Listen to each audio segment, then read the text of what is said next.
Yasas Calimera. So, finally, I'm gonna share today my experience kung paano ako nakakuha ng residence permit. Yan ang residence ID card. Don't confuse it sa visa. Yung residence permit, yan po yung ID card para makapag-stay kayo sa Greece ng matagalan. Na wala nang problema dun sa visa. Kahit mag-expire yung visa ninyo, as long as may residence ID card kayo, pwede kayong mag-stay sa Greece. Pero bago yan, gusto ko sanang pag-usapan muna natin yung isa sa pinakamalaking kasinungalingan na sinasabi ng mga recruitment agents o ng recruitment agency. Legal man or most probably illegal. Tingnan niyo po ito. Public post po iyan ng isang recruitment agency. Itago ko na lang po yung pangalan ng agency kasi marami naman po sila at saka hindi ko na po kailangang pangalanan kasi alam nyo na po kung sino-sino yan. So mababasa nyo po dito na nakasulat na sinasabi talaga nila na 5 years visa. Totoo bang merong 5 years visa para magtrabaho sa Greece? Kasi hindi po yan totoo. Wala pong 5 years visa. Okay? Hindi ko talaga maintindihan bakit ang lakas-lakas ng loob ng mga agent na mag-post at magsabi ng ganitong kalaking kasinungalingan na ang daling i-prove na panluloko, ang daling i-prove na mali. Mali yung sinasabi nila kasi wala talagang 5 years working visa. Hindi po iyon totoo. Nakakatawa na yung agent mismo hindi nila alam kung anong pagkakaiba ng visa at ng residence permit ID. Yan po ang itsura ng visa. Ang visa ay ginagamit para makapasok o makapunta sa Greece. Since andun ka na sa Greece, hindi mo na kailangan mag-renew ng visa, kundi mag-apply ka dapat ng residence permit ID para legal ka pa rin magstay sa Greece kahit expired na yung visa mo. So wala talagang visa na 5 years ang validity, kundi kailangan lang mag-apply ng residence permit ID para makapag-stay longer than the visa. Marami na akong nakakausap na mga kabayan at tinatry ko talagang i-explain sa kanila na hindi yun totoo pero mahirap. Parang ayaw nilang maniwala, di ba?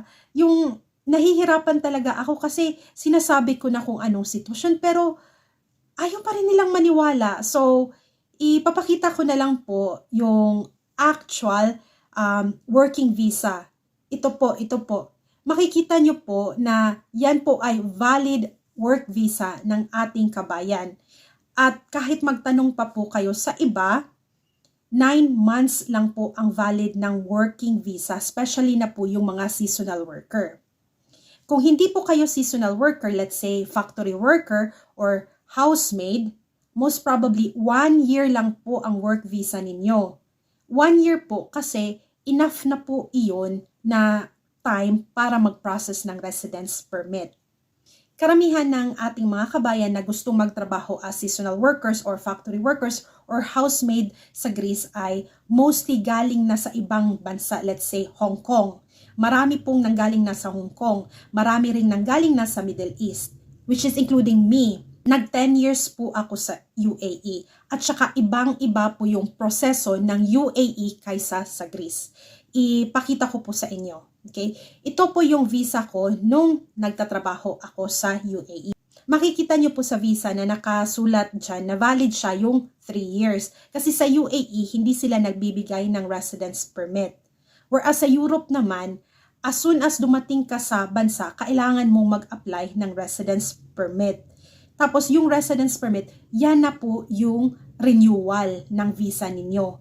Hindi po nire-renew yung visa, kundi nag-a-apply ng residence permit para pwedeng manatili sa Greece ng matagal. Hindi lang po sa Greece, sa buong Europe po. Residence permit po ang tawag doon, yung ID card. Kung meron kang ID card, yan na po yun, yung proof ninyo na legal kayo na nasa bansa. I-highlight ko lang ha, yung residence permit ay buong Schengen countries po iyon. Buong European Union po iyon valid. So kung may residence permit kayo sa Greece, pwede nyo pong gamitin yun para makapunta kayo sa ibang Schengen countries as a tourist. Para lang po bumisita kasi yung residence permit natin is valid lang po para bumisita sa ibang Schengen countries for 90 days. Bisita lang po, okay? Kasi more than 90 days, hindi po tayo allowed na magstay more than 90 days without getting another residence permit sa ibang bansa. Okay? Pag-usapan muna natin yung seasonal visa ng mostly ng ating mga kabayan kasi ganun naman talaga mostly ang sitwasyon ngayon ng mga kabayan na nasa Greece. For example, nag-apply ka ng visa, ng working visa sa Greek Embassy sa Manila, January. Mabilis lang po yung approval kasi within a few days, within 1 week, binabalik na po yung passport by courier. For example, nagpunta ka sa Greek Embassy sa Manila, first week of January. Binigay mo lahat ng documents mo, walang kulang. So, pag wala pong kulang, 100% approve po yon. So, within next week or maximum 2 weeks po, matatanggap nyo na po yung passport ninyo. Pagdating ng passport ninyo, tingnan nyo po yung visa. Nakatatak po iyan. Okay, nakatatak. So, nakasulat po dyan sa visa ninyo, kailan na-issue. Okay, yung issue date at saka yung expiry date. Tapos, meron ring nakalagay dyan na multiple entry. Kung XXX po ang nakasulat, ibig sabihin po, pwede ka pong lumabas, pasok sa Greece. Okay? Makikita rin po ninyo yung category. So, kung nakasulat na seasonal worker kayo, ang validity lang po talaga is 9 months. Okay? 9 months po, even though 6 months lang yung trabaho nyo sa summer kasi palugit. May 3 buwan na palugit. Pag-usapan natin yung validity. Diba? January na issue yung visa mo. So, January, February, March, April, May, June, July, August, September. September, expired na yung visa mo. Pero hindi po yun ibig sabihin na January, nakaalis ka na diretso sa Pilipinas. Kasi yung hotel nyo po, sarado pa po ng January kasi winter pa yan. So most probably, di ba? April ka pa po aalis ng Pilipinas. Okay? Kung April ka po umalis ng Pilipinas, eksaktong-eksakto po na 6 months yung trabaho ninyo. Okay? Kasi 3 months yung palugit, January, February, March. Then, April, May, June, July, August, September. 6 months ka pong magtatrabaho. So, dapat, before yung exact day ng September ng expiry ng visa mo, is dapat makaalis ka na sa Greece. Kasi pag expire na yung visa mo, ibig sabihin nun, illegal ka na. TNT ka na. Alam nyo naman po yung buhay ng TNT at mga disadvantages sa pagiging TNT. It is best na mag-apply po kayo ng visa March, para may 1 buwan lang na palugit ang flight ninyo paalis ng Pilipinas. So, kung March na issue yung visa ninyo, tapos April kayo nag-flight, so March, April, May, June, July, August, September, October, November. Valid pa yung visa ninyo up to November. Yung iba nga is, as in, I'm very thankful na yung ibang kabayan natin is nag-apply ng visa April. So, eksaktong-eksakto na pag-apply nila ng visa at pagkatanggap nila mismo ng passport nila na may visa stamp is umalis agad sila sa Pilipinas. So, April sila dumating sa Greece, April, May, June, July, August, September, October, November, December. Hanggang December, valid yung visa nila. So, ang kinagandahan niyan is, since December pa yun mag-expire yung visa nila, is mas mataas yung oras or yung panahon para i-apply sila ng residence permit. Kasi ito po yung nangyayari ngayon sa Greece. Since sobrang bagal po ng Flex Idea para i-process yung residence permit application, naabutan po yung mga kabayan natin ng visa expiry.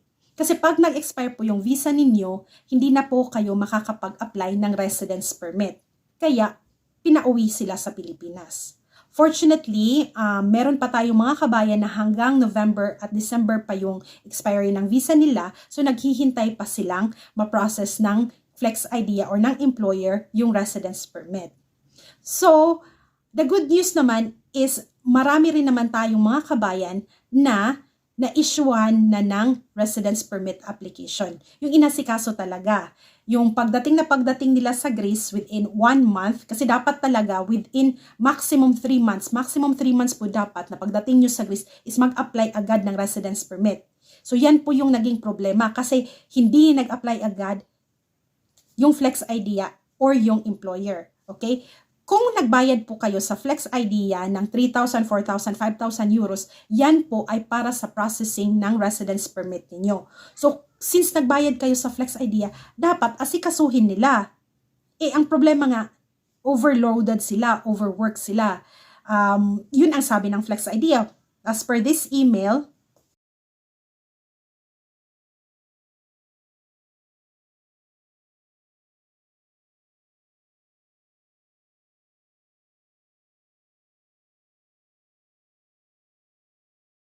mababasa nyo po dito sa message ng Flex Idea kung ano raw ang reason bakit hanggang ngayon hindi pa nila napaprocess yung residence permit application.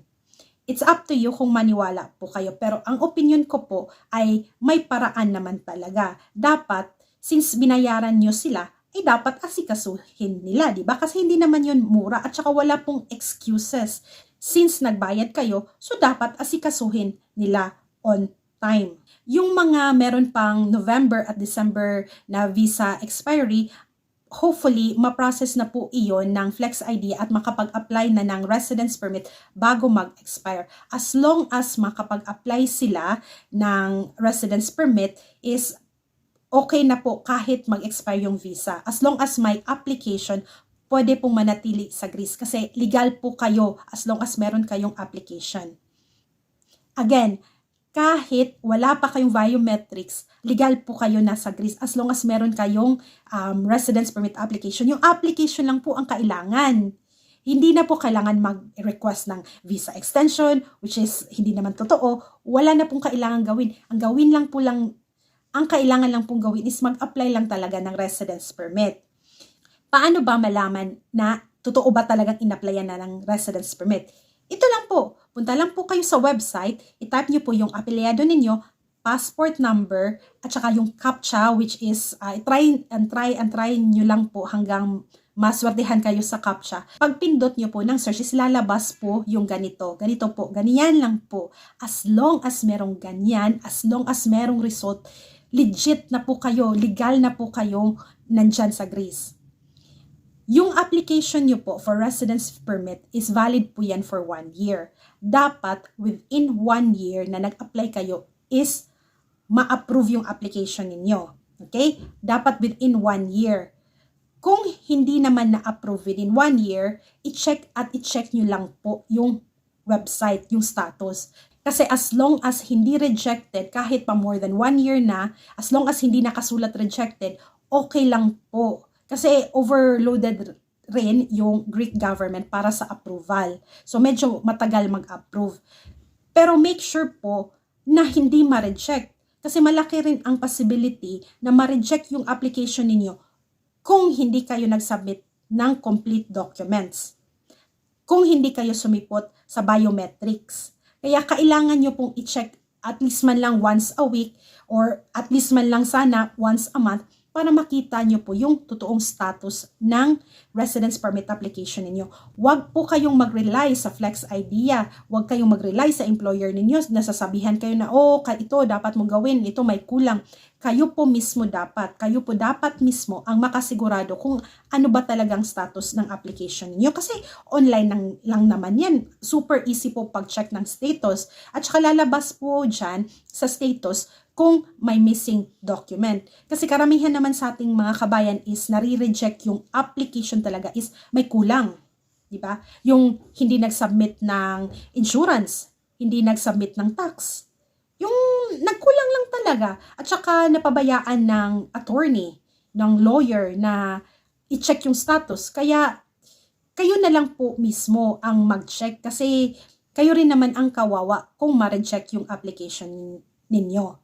Ito po pala ang sample ng rejected. Nakuha ko po ito sa kabayan natin. Yung kabayan po natin, rejected po talaga yung residence permit application niya. So, 'di ba? Sana wag po mangyari sa inyo. Kaya kayo na po mismo ang mag-check. Kasi ang nangyari po sa kabayan natin is nung shinare ko po sa kabayan natin kung paano mag-check ng status, doon niya lang nalaman na rejected pala. Kasi never niya alam na pwede palang i-check ng status at nag-aantay lang siya sa information sa tawag ng lawyer. Hindi niya talaga alam na rejected pala at walang sinabi yung lawyer niya na rejected pala yung application. So kayo po dapat mismo ang mag-check para alam niyo po talaga kung anong status. Isa pa pala, karamihan rin sa ating mga kabayan na sinuwerte ay yung employer mismo ang nag-process ng residence permit nila. Kahit nagbayad na sila sa Flex Idea, prinocess pa rin ng employer nila. So since prinocess ng employer nila is mabilis lumabas yung residence ID card nila. Yes po, nakatanggap po sila agad ng residence ID card. Kasi pagdating po nila sa Greece ay nag-apply ng residence permit, nabigyan sila ng schedule for biometrics. Within 2 weeks ng biometrics nila ay lumabas yung residence ID card nila. So sana po maswertehan kayo. Pero nga, kung pinapaubayan nyo lang po sa Diyos, yung sitwasyon ninyo, is malamang walang mangyayari sa inyo. So, dapat proactive po kayo sa pag-process ng application ninyo. Bago matapos ang video, i-share ko muna sa inyo yung application ko. So, first and foremost, asawa ko pala ay Greek. June yun siya. June 2019 ako nagpunta sa Greece. Within 1 week na dumating ako sa Greece, nag-research na kami ng asawa ko kung paano mag-apply ng residence permit. Sorry po, medyo matagal na po yun na nag-apply ako ng residence permit 2019 pa, before pa ng pandemic. So, 2019, June 21 ako nagpunta sa Missolonghi. Around June 15 yata kami dumating sa Greece. Tapos, tumawag lang po yung asawa ko, advantage. Malaking advantage po sa akin na Greek yung asawa ko kasi madali lang po siyang magtanong kung anong process. Okay? So, tumawag siya the first week na dumating kami. Tumawag siya sa immigration. Tapos sabi ng immigration na tumawag kayo sa Missolonghi. Yung Missolonghi po, dyan po yung pinakamalapit na immigration kung saan kami nakatira. Okay? So, tumawag yung asawa ko ng Missolonghi, tapos sinabi sa kanya na magdala ka lang ng picture. Picture, at saka dapat nakalagay sa CD yung picture. Tapos, passport lang. So, nagpunta kami sa Kodak, nagpa-picture ako, nilagay sa CD yung picture ko. Tapos, after 1 week, nagpunta kami doon sa immigration ng Missolonghi. Ibang-iba pa back then kasi nung nagpunta ako, walang pila. Konti lang yung tao. Yung waiting area, maraming ngang empty seats, as in. Iba kasi ngayon, sobrang dami na kasi ng foreigner at saka sobrang dami na rin nating mga Pilipino na nandyan sa Greece. Kaya ganyan yung workload nila. Sobrang dami na ngayon. But anyway, 2019 pa yung experience ko. So, super easy po yung naging proseso. Pagdating po namin doon sa Missolonghi ng office, nag-antay lang kami, tapos in-entertain niya yung asawa ko, nagbigay ng requirements, which is yung passport ko at saka yung CD ng picture ko, tapos nag-fill up lang ng form, and then, yun lang po. Super easy. Tapos binigay po sa akin yung VVOC. Yung VVOC na binigay sa akin is white paper lang siya na nakasulat doon kung anong passport details ko, kailan ako dumating, at saka yung validity. Tapos nakasulat rin doon na valid yun for 1 year. Ganito po ang itsura ng VVOC. So sabi ng immigration officer, after few months, maximum 6 months, kailangan kong bumalik for my biometric schedule. Pero hindi naman siya nagbigay ng schedule mismo. Sabi niya lang, makakatanggap lang ako ng sulat galing sa immigration kung kailan exactly yung schedule ko. So dapat pagbalik ko for my biometric schedule is makompleto ko na lahat ng documents. 'Di ba? Kararating ko lang sa Greece, wala pa akong AMCA, wala akong tax number. So, diretso-diretso nag-apply na ako ng residence permit. So, sabi ng immigration, pagbalik ko na lang, isubmit ko yon. Kasi, hindi pa naman kailangan nila yung documents na yun at that very moment. Kasi, wala pa rin naman akong biometric schedule. So, sabi niya lang na basta pagbalik nyo, dalhin mo na yung required documents. Tapos yun, hindi po kami kumuha ng lawyer. Hindi po kasi required na kumuha ng lawyer. Kasi nga, Greek po yung asawa ko. So, hindi required na kumuha ng lawyer. Kumukuha lang talaga ng lawyer ang mga tao kasi hindi marunong mag-Greek. Wala kayong representative na magta-translate sa inyo, kaya kailangan nyo ng lawyer. Whereas, for my case, asawa ko naman ay Greek. So, madali niya lang kausapin at madali lang siyang humingi ng tulong sa mga fellow Greeks niya. So, siya lang po nag-asikaso. Pagka-uwi po namin sa bahay, nagpatulong siya sa kaibigan niya na tax kasi meron ng tax accountant yung asawa ko. Tapos yung tax accountant niya na yung nag-process ng tax number ko. Tapos sinabi lang ng tax accountant na bumalik na lang dun para sa required na documents. Marami nang kakilala yung asawa ko kaya hindi na talaga kami kumuha ng lawyer. So, yun lang po. Pagbalik po namin, nag-biometrics, which is super easy lang rin naman yung biometrics. Kailan ba ako nakakuha ng schedule for biometric? Actually, since 2019 pa yon, sa tingin ko mga 3 months lang po since nung nagpunta ako sa immigration. Within 3 months, nakatanggap ako ng letter. Tapos naaalala ko talaga na sinulat doon na kailangan kong bumalik for biometric January. Yes, dapat bumalik ako sa immigration ng January para mag-biometric. Tapos, yung sulat pala is registered mail. Yes, kailangan kong mag-present ng passport or ng ID sa postman. Tapos, pipirma dun ako na natanggap ko talaga yung letter ng immigration for biometric schedule. Then, so, nag-antay lang kami ng schedule tapos bumalik ako doon sa immigration. Ang bilis lang naman ng biometrics kasi super easy lang po. Kinuha rin po yung signature ko, yung parang scanner na doon ka pipirma para ma-upload yung perma mo sa computer. Tapos, ganun lang. Then, nag-print sila ng resibo na ito nga, yan yung signature ko, kailan yung schedule ng biometric ko, na ito, tapos na yung biometric ko, tapos ito pala yung sample. Ganito. Ito yung sample ng resibo after ng biometric. Then, after a few days naman, nakatanggap rin kami ng sulat na approve na yung residence permit application at kailangan bumalik doon at tsaka kunin. So, yung asawa ko na lang po ang nagpunta doon sa Mesolongi para kumuha ng ID. Ganun lang po kadali kasi back in 2019, hindi naman ganun kadami yung Pilipino. Hindi po baha ng refugee back then. So, medyo madali pa po yung application ng residence permit. Whereas ngayon, super overloaded na po yung immigration ng Greece kasi ang daming refugees tapos ang dami pang mga seasonal workers. Kasi bago lang po yung seasonal workers since 2023 lang po yung seasonal workers. May kaibigan naman ako na kumuha ng lawyer even though Greek yung asawa niya.